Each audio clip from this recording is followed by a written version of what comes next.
Hello dear future officers, स्वागत है आप सभी का टारगेट प्रीलिम्स 2021 करंट अफेयर्स पे बेस्ड एमसीक्यूज में। यहाँ पे दिखाया हुआ है वेबसाइट से जाके किस तरीके से आप इन क्वेश्चंस को डाउनलोड कर सकते हैं पीडीएफ फॉर्मेट में, हिंदी और अंग्रेजी दोनों में। ठीक है, और इस क्विज के एंड होने के बाद आप अपनी परफॉर्मेंस जरूर बताइएगा, कितने सही हुए, कितने आपके गलत हुए, ये सारी चीज़ें। ठीक है, पहला क्वेश्चन जो है, इन्वायरमेंटल परफॉर्मेंस इंडेक्स ईपीआई कौन पब्लिश करता है। ठीक है, ये ईपीआई जो है बहुत ज़्यादा न्यूज़ में भी रहता है, तो यूपीएससी के ये सारे क्वेश्चन जो है बहुत फेवरेट क्वेश्चंस हैं, इस तरीके के रिपोर्ट इंडिसेस। ये पहला स्टेटमेंट दिया है कि येल एंड कोलंबिया यूनिवर्सिटीज इनका जॉइंटली ये इस इंडेक्स को रिलीज करते हैं। Second is the German watch, तीसरा है ग्रीन पीस, चौथा दिया है यूएनईपी। ठीक है, तो ईपीआई कौन रिलीज करता है, इसको येल एंड कोलंबिया यूनिवर्सिटी इसको रिलीज करते हैं। दोनों ही यूनाइटेड स्टेट्स में है, यानी कि अमेरिका के अंदर है। ठीक है, क्वेश्चन नंबर 1 में हमारा ऑप्शन नंबर ए यहाँ पे सही हो गया। बाई एनुअल है, 2 साल में एक बार ये इंडेक्स रिलीज होता है। येल यूनिवर्सिटी, कोलंबिया यूनिवर्सिटी और इनके साथ जो आता है वो आता है वर्ल्ड इकोनॉमिक फोरम। ठीक है, ये तीनों लोग मिलके इसको रिलीज करते हैं। और आपको साथ में ये जानकारी भी होनी चाहिए कि वर्ल्ड इकोनॉमिक फोरम के बारे में अगर नहीं पता है तो आप जरूर नेट से सर्च कर लीजिएगा। 2020 के अंदर जो इंडेक्स आया है उसके अंदर डेनमार्क ने जो है वो टॉप किया है, डेनमार्क की रैंक 1 है। हालांकि यूपीएससी इस तरीके के क्वेश्चन प्रीलिम्स में नहीं पूछता है, लेकिन अगर आप कोई बाकी अदर एग्जाम दे रहे हैं, आप स्टेट पीसीएस का एग्जाम दे रहे हैं, उन सब के अंदर इस तरीके के क्वेश्चन आते हैं कि टॉप में किसने किया है, तो आपको ध्यान होना चाहिए। 2020 के ईपीआई में डेनमार्क जो है वो टॉपर है, 1 नंबर पे है।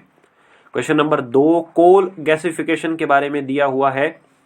2 नाम इसमें दिए हैं, कोल और गैसिफिकेशन। गैसिफिकेशन मतलब गैसीकरण, कोल से गैस बनाने की जो प्रोसेस है उसको कोल गैसिफिकेशन के नाम से हम लोग जानते हैं। पहला स्टेटमेंट जो है वो इसमें दिया हुआ है, इसमें दिया है कि ये सिन गैस बनाने की एक प्रक्रिया है, प्रोसेस है। और ये सिन गैस जो है वो एक मिक्सचर होता है कार्बन मोनोऑक्साइड और हाइड्रोजन का। ठीक है, दूसरा देखिए, इसमें बोला है कि इसमें लो ग्रेड जो कोल है, यानी कि जो निम्न श्रेणी, निम्न गुणवत्ता का जो कोयला है उसको भी हम यूज कर सकते हैं। ठीक है, देखो अब पहला स्टेटमेंट दिया है कि कोल गैसिफिकेशन में हम सिन गैस बनाते हैं। सिन गैस क्या होता है, सिंथेटिक जो गैस होती है उसका शॉर्ट फॉर्म होता है सिन गैस। ठीक है, सिन गैस। अब इसमें मिक्सचर क्या होता है, कार्बन मोनोऑक्साइड भी होता है, हाइड्रोजन भी होता है, कई बार हम कार्बन डाइऑक्साइड भी देखते हैं, बाकी मीथेन भी देखते हैं। ये सेकंड स्टेटमेंट में बिल्कुल सही है। इसमें लो ग्रेड का जो कोयला है वो भी हम यूज कर सकते हैं। कोयले की जो वेराइटीज होती है, एंथ्रेसाइट, बिटुमेन्स, पीट, लिग्नाइट, ये। ठीक है, तो ये एक ऑर्डर होता है, क्रम होता है। तो यहाँ पे हमारे दोनों स्टेटमेंट सही हो गए, ऑप्शन नंबर सी हमारा यहाँ पे सही हो गया। ठीक है, पहला करेक्ट है। सिन गैस में क्या होता है कि कोयले से हम गैस बनाते हैं, कार्बन डाई ऑक्साइड भी इसमें पाया जाता है, और हाइड्रोजन भी है, H2 भी है, कार्बन मोनोऑक्साइड भी है, मीथेन भी है, वाटर वेपर भी है।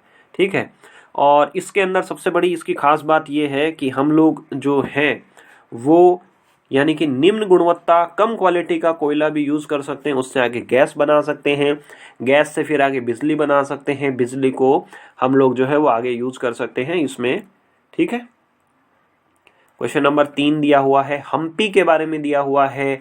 आप लोग हम्पी के बारे में तो सब लोग जानते ही हैं, एंशियंट हमारी इंडियन हिस्ट्री का एक बहुत बड़ा ऐतिहासिक स्थल है, बहुत इंपॉर्टेंट ये साइट है। ठीक है, स्टेटमेंट नंबर 1 दिया है कि ये कृष्णा नदी के किनारे बसा हुआ एक शहर है। दूसरा दिया है कि ये एक वर्ल्ड हेरिटेज साइट है जो कि कर्नाटका के अंदर लोकेटेड है। तीसरा बोला है कि हम्पी जो है उसकी स्थापना, उसकी फाउंडेशन जो है वो हरिहरा 1 ने की है, हरिहरा प्रथम ने की है। देखो, अब हम्पी आपको ये पता है कि कर्नाटक के अंदर है, ये तो इसमें बिल्कुल आप 100% श्योर हो, तो हमारा जो स्टेटमेंट नंबर 2 है वो तो बिल्कुल करेक्ट हो गया। ठीक है, अब देखो, अगर आप थोड़ी सी भी एंशियंट हिस्ट्री पढ़ते होंगे तो आपको ये पता होगा कि हम्पी कृष्णा नदी के किनारे नहीं बसा हुआ है, हम्पी तुंगभद्रा रिवर के किनारे बसा हुआ है। ठीक है, तो ये चीज हो गई क्लियर। पहला हमारा स्टेटमेंट अगर गलत हो गया तो ऑप्शन नंबर ए और ऑप्शन नंबर डी हमारा कैंसिल आउट हो गया। अब देखिए स्टेटमेंट नंबर 2 करेक्ट है। ऑप्शन नंबर बी और सी तक हम पहुंचते हैं। 2 स्टेटमेंट जो है वो कॉमन है।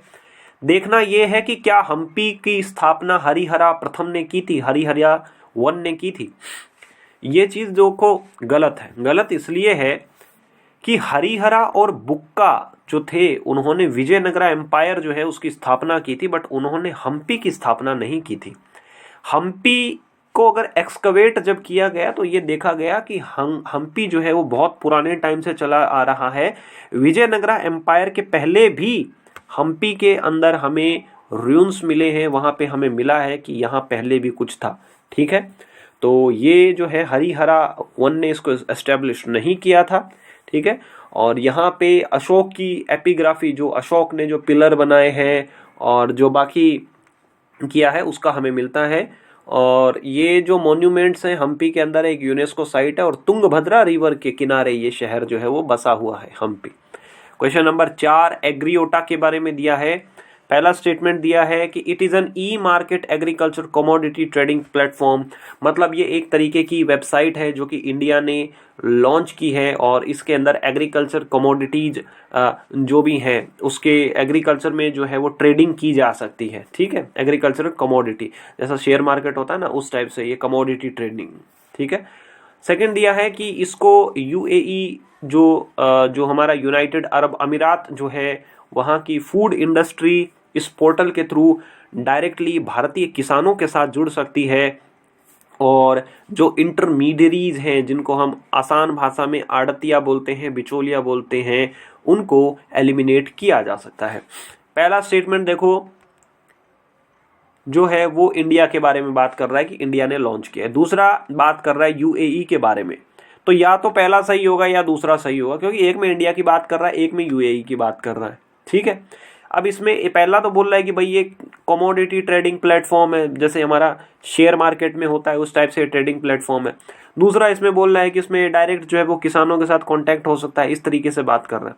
देखो पहला गलत है, ये कोई ई मार्केट कमोडिटी का कोई ट्रेड प्लेटफॉर्म नहीं है, ये बिल्कुल गलत है। इसको यूएई की जो सरकार है, वहाँ की जो अरब सरकार है, यूनाइटेड अरब अमीरात की सरकार है, वहाँ इसको लॉन्च किया है और वहाँ की जो फूड इंडस्ट्री में जिन लोगों को भी भारतीय फसलों की नीड होगी वो डायरेक्टली यहाँ किसानों से कांटेक्ट कर सकते हैं। तो इससे इंटरमीडियरी जो बिचौलिए, दलाल, आड़तिए जो है वो उनकी नीड खत्म हो जाती है।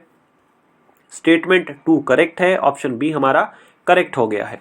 ठीक है, question number 4 option number B पहला इनकरेक्ट है, यूएई ने इसको शुरू किया है। दूसरा स्टेटमेंट बिल्कुल करेक्ट है, इंग्लिश और हिंदी में आप यहां से देख सकते हैं। जब यूएई की बात आती है तो हमें मैप पे भी ध्यान देना चाहिए। ये मिडल ईस्ट है, Caspian Sea, Black Sea, Gulf of Aden, Red Sea, और यहाँ पे ये यूएई है। ठीक है, हालांकि ये जो मैप है वो गलत है, थोड़ा सा गलत है, क्योंकि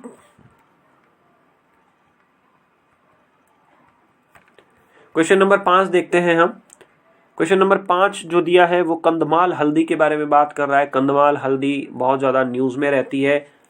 3 हमें स्टेटमेंट दिए हैं। पहला बोला है कि ये ऑर्गेनिकली इसको प्रोड्यूस किया जाता है विदाउट यूजिंग एनी फर्टिलाइजर। ठीक है, दूसरा बोला है कि अगर इवन एडवर्स क्लाइमेटिक कंडीशन है कि बहुत ज़्यादा बारिश आ गई, बहुत ज़्यादा सूखा पड़ गया, तब भी इसको उगाया जा सकता है। तीसरा बोला है कि इसको जीआई टैग मिला हुआ है, महाराष्ट्र में ये उगाई जाती है। देखो आप कंधमाल हल्दी के बारे में तो सबने ही सुना होगा। कंधमाल हल्दी जो है वो महाराष्ट्र की नहीं है, उड़ीसा की है। तीसरा हमारा स्टेटमेंट करेक्ट हो गया, तो हमारा ऑप्शन नंबर सी और डी हमारे दोनों इनकरेक्ट हो गए। बचा क्या 1 एंड 2। ठीक है, अब देखो पहला दिया है कि इसको जो है वो ऑर्गेनिकली उगाया जा सकता है, प्रोड्यूस किया जा सकता है विदाउट यूजिंग एनी फर्टिलाइजर। देखो पहला ये बिल्कुल सही लग रहा है, क्योंकि कंधमाल हल्दी जो है ना उसकी वैरायटी भी अच्छी है, उसकी बहुत ज़्यादा डिमांड भी रहती है। तो थोड़ा सा हम आइडिया ले सकते हैं कि हो सकता है कि ये ऑर्गेनिक है, मतलब बिना किसी फर्टिलाइजर के जो ट्रेडिशनल तरीके हैं उनसे उगाया जाता है। पहला स्टेटमेंट बिल्कुल सही है। अब बात आती है सेकंड स्टेटमेंट पे कि इसको जो है हम एडवर्स क्लाइमेटिक कंडीशन के अंदर भी उगा सकते हैं। देखो कंधमाल हल्दी जो है वो ट्राइबल एरिया में उगती है, और अगर हम थोड़ा सा सोचेंगे ना तो ट्राइबल एरियाज के अंदर जो ट्राइबल्स होते हैं वो ऐसी एग्रीकल्चर प्रैक्टिस यूज करते हैं जिसपे मौसम का भी असर कम से कम हो, ज़्यादा बारिश हो जाए, सूखा पड़ जाए, उसका भी असर कम से कम हो, इस तरीके से। तो हम ये सेफली थोड़ा सा अज्यूम कर सकते हैं कि हो सकता है कि इसको क्लाइमेटिक एडवर्स कंडीशन होगी तब भी हम इसको उगा सकते हैं। ठीक है, तो हमारा ऑप्शन ए यहाँ पे करेक्ट हो जाता है, 1 और 2 यहाँ पे करेक्ट हो जाता है। पहला करेक्ट है, दूसरा करेक्ट है, तीसरा इनकरेक्ट है क्योंकि उड़ीसा में इसको उगाया जाता है और इसकी मेडिसिनल वैल्यू भी है, जीआई टैग है। आप अगर अपना जो देखेंगे जीआई टैग पे जो वीडियो है ओनली आइज की तरफ से, तो उसमें आपको ये मिल जाएगा। ये आज के हमारे 5 क्वेश्चन थे। आपको